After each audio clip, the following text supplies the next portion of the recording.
Léa, chapitre 5, Les animaux équis. Un chapitre écrit par Carmen Arévalo. Le combat contre les sans-noms avait épuisé Léa, et elle peinait à suivre Seth. Le patrouilleur, nullement éprouvé par la bataille, marchait d'un pas militaire, talonné par Stégus. La route jusqu'au territoire des forêts traversait une vaste plaine, monotone et dénuée d'arbres. Seuls quelques genêts rouge sang émergeaient çà et là dans la lande. Mais il n'y avait aucun abri où se dissimuler en cas de nouvelle attaque. Régulièrement, Léa scrutait l'horizon, guettant la moindre brume suspecte. Les sans-noms n'étaient sans doute pas les seules créatures à craindre dans ce monde parallèle, et elle se demandait avec appréhension quels monstres bizarres ils allaient encore croiser avant de parvenir à la forteresse de Wargok le Cruel. Quand ils pénétrèrent enfin dans la forêt, elle poussa un soupir de soulagement. Le feuillage était si dense que les rayons des soleils peinaient à le traverser, et elle ne parvenait même pas à distinguer la couleur du ciel. Ici, au moins, il serait à l'abri des Milvus. Apaisée, Léa se détendit un peu et admira la nature resplendissante. Les arbres étaient majestueux. Leurs feuilles lumineuses irradiantes autour de chaque tronc, halos multicolores qui se mêlaient comme autant de magnifiques arcs-en-ciel. Des lianes aux reflets bleutés descendaient élégamment jusqu'au sol parsemé de fleurs violettes et roses. Seth était parti devant, en éclaireur, quand tout à coup, Stégus s'arrêta au pied d'un arbre gigantesque. C'était un séquoia, presque semblable à ceux qui poussaient en Bretagne, à l'exception de la couleur argentée de son écorce. « Stégus, qu'est-ce que tu fabriques ? Faut continuer !» s'exclama Léa en pensée. Les yeux verts de la créature à tête de dragon clignèrent, signe qu'il avait entendu son appel mental. Mais il ne bougea pas, même quand elle renouvela son ordre à voix haute. Et alors, il y eut un bruit de porte. Léa fronça les sourcils. Elle rêvait. À quoi rimait le grincement d'une porte au beau milieu d'une forêt ? Pourtant, un instant plus tard, une minuscule porte s'ouvrit dans le tronc de l'arbre géant. Ahurie, elle suivit des yeux le petit être qui en sortait avec beaucoup de dignité. Un petit chat. C'était un petit chat comme ceux de son monde, et non pas affublé comme les Hutis d'un nombre de pattes et d'yeux parfaitement déraisonnables. Bon, son pelage était rose et couvert de paillettes, et il marchait sur 2 pattes, mais à part ça, il paraissait presque normal. En dehors de son chapeau, bien sûr, un haut de forme rouge, couvert de petites baies. L'air important, le chat rose tout sauta pour s'éclaircir la voix. Non, ça parlait en plus. « Chers visiteurs, ronronna-t-il. Nous vous souhaitons la bienvenue. » Il n'eut pas le temps d'achever qu'un autre chaton, vert pâle celui-là, bondit hors du tronc et le percuta de plein fouet, en voyant valser le chapeau rouge à 2 mètres de là. « Je commençais un important discours. » s'insurgea le chat rose, outré. « Oh, ça va. Ce n'est pas parce que tu portes le chapeau des baies cette année que tu es le chef pour toujours, hein ?» rétorqua le chaton vert, peu impressionné. Il n'alla pas plus loin, car le premier chat lui sauta dessus. Ils roulèrent au milieu des fleurs, poussant des miaulements furieux sous l'œil incrédule de Léa. Du séquoia émergeaient des dizaines de chatons de toutes les couleurs. « Stégus, c'est quoi ces bestioles ? Tu ne crois pas qu'il faudrait qu'on intervienne ? Ils vont s'entretuer !» »« Mais non, » la rassura paisiblement le Zorg. « Ils se chamaillent, c'est tout. » « Oh, s'il vous plaît, un peu de tenue !» criait un chaton bleu turquoise qui arborait un nœud papillon scintillant, s'efforçant, sans trop de succès, de rétablir le calme. Le sous-bois était à présent envahi d'une 50aine de chatons, hauts comme 3 pommes et surexcités. Ils se bousculaient, s'invectivaient et se tiraient la queue et les oreilles, alors que d'autres improvisaient des pas de danse étranges, accompagnés de miaulements sonores et cacophoniques. Tout ce remue-ménage donnait le vertige à Léa. « Regardez !» hurla soudain un chaton mauve, au crâne surmonté d'un nœud en satin blanc. « C'est elle! C'est l'élu !» Comme par magie, l'agitation du petit peuple félin retomba aussitôt. Et tous les museaux se tournèrent vers Léa, la fixant intensément de leurs jolis yeux tout ronds. Le rose lui monta aux joues, et elle jeta à Stégus un regard un peu désespéré. « Sors-moi de là !»« Ne crains rien, Léa. Les Animoikis sont de notre côte. Oh !» Une paire de chatons venait de bondir sur son dos, et son hoquet de surprise l'empêcha de finir sa phrase. D'une secousse, il se débarrassa des importuns, puis il frappa le sol de sa large patte, provoquant une énorme onde de choc qui fit perdre l'équilibre à la plupart des petites créatures, ainsi qu'à Léa. Elle tomba assise, retenant un fou rire nerveux. Le Zorg poussa alors un rugissement terrifiant qui arracha quelques feuilles aux arbres et ramena, enfin, le silence. « Qu'est-ce qui se passe, Léa ?» Seth venait d'arriver en courant, hors d'haleine. Il avait dû entendre le raffut et croire ses compagnons attaqués. Lorsqu'il découvrit les dizaines de chatons tournés vers lui, il se détendit immédiatement et éclata de rire. « Ça alors, des Animoikis !»« Des animaux quoi ?» grommela Léa en se relevant. « C'est quoi encore ce truc ?»« Ben, des Animoikis !» répéta Seth comme si c'était évident. « Tu n'en as jamais entendu parler ? Il n'y en a pas dans ton monde ?»« Pas vraiment, non.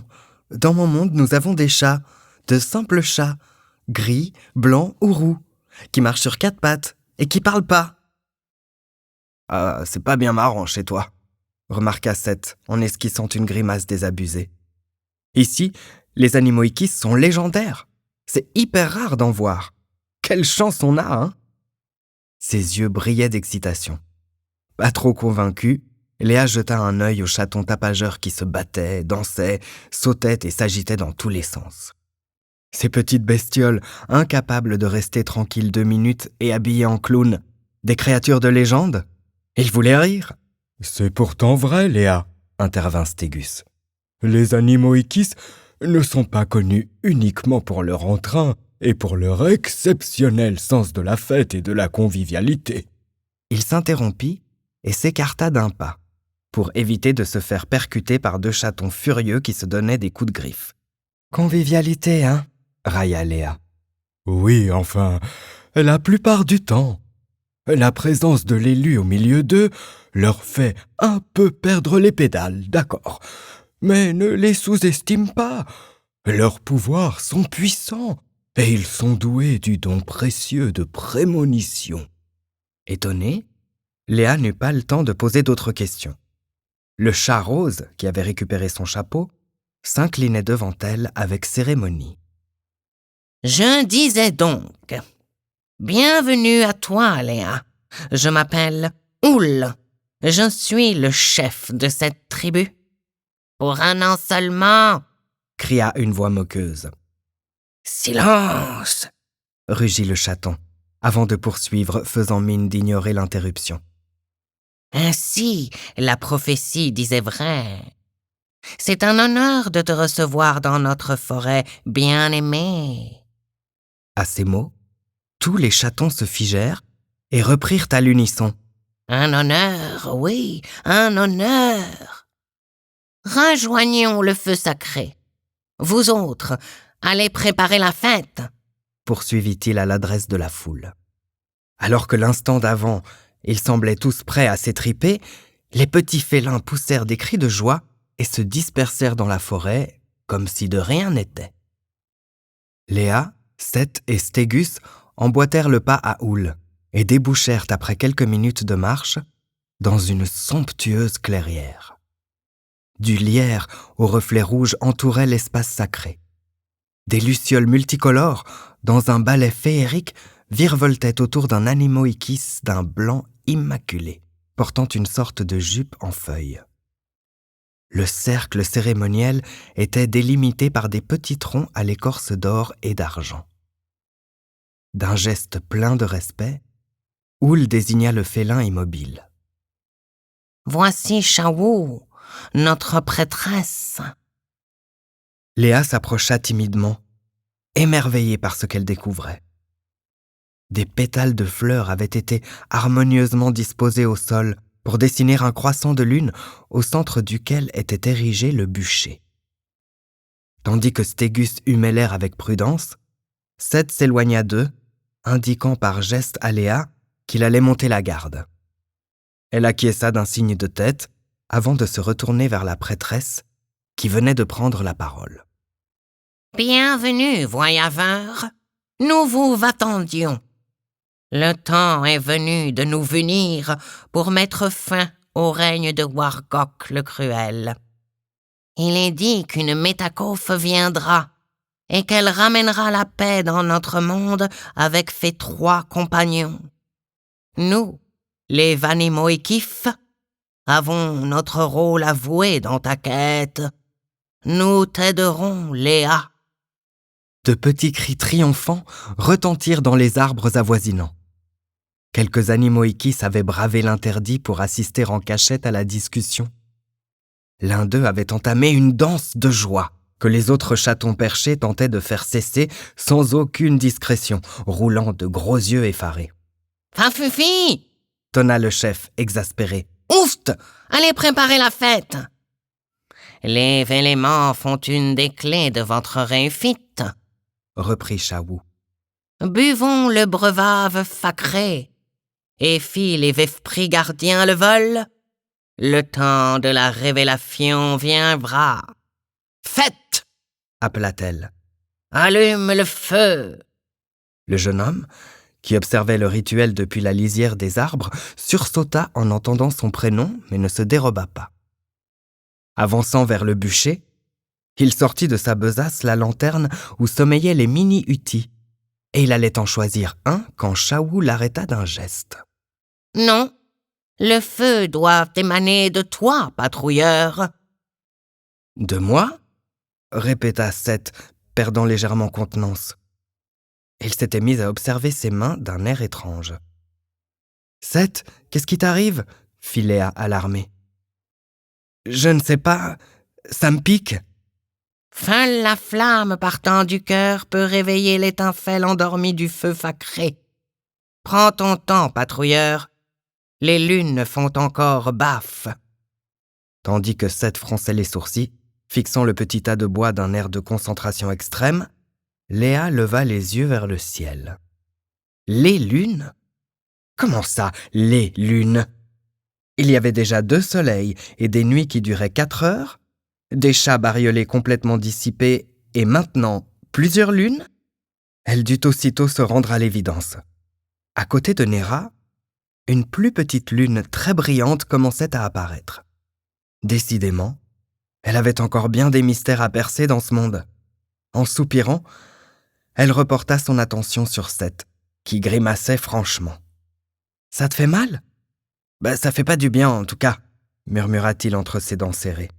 « Quelle chochotte !» se moqua Léa à voix basse. Elle avait besoin de faire retomber la pression et elle fit mine d'ignorer son regard furibond. « Bon, » reprit-il après quelques secondes à l'adresse de Shawu. « Comment je fais ?»« Relie-toi à ton cœur. Concentre-toi sur la puissance qui t'anime.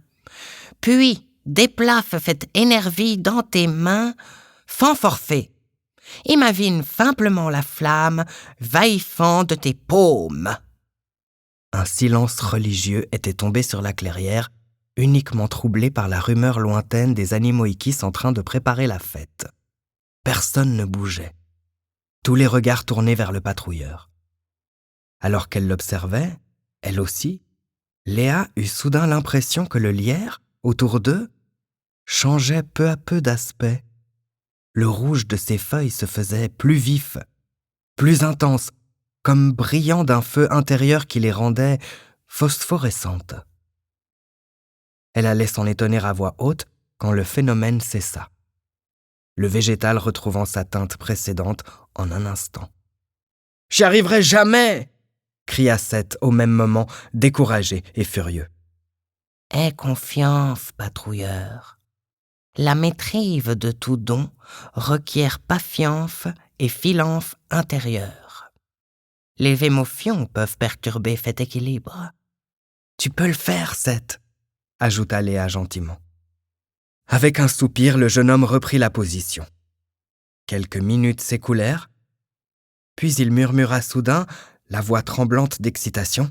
« Ça y est, je crois que ça vient. » S'accroupissant au pied du tas de bois, il claqua des doigts.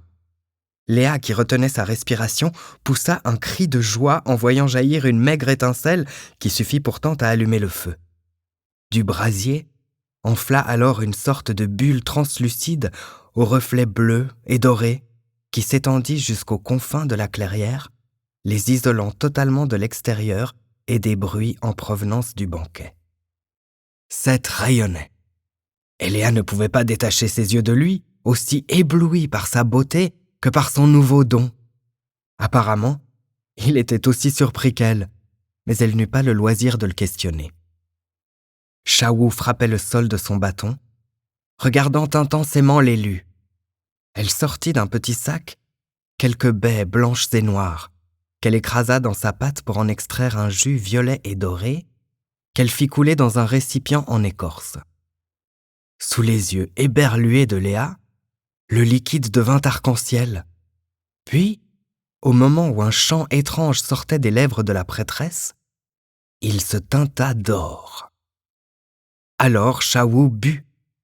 Ses pupilles se dilatèrent, et pendant quelques minutes, elle sembla partie dans un autre espace-temps.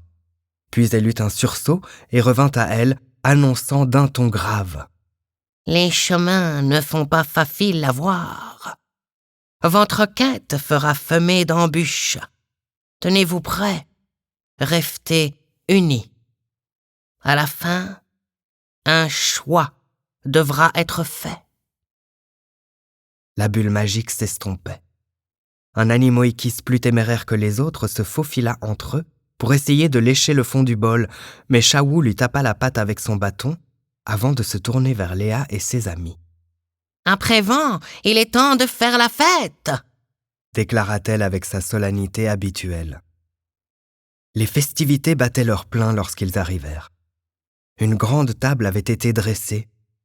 Des fûts de breuvage, semblables à de la bière, posés à côté de mets plus étonnants les uns des autres.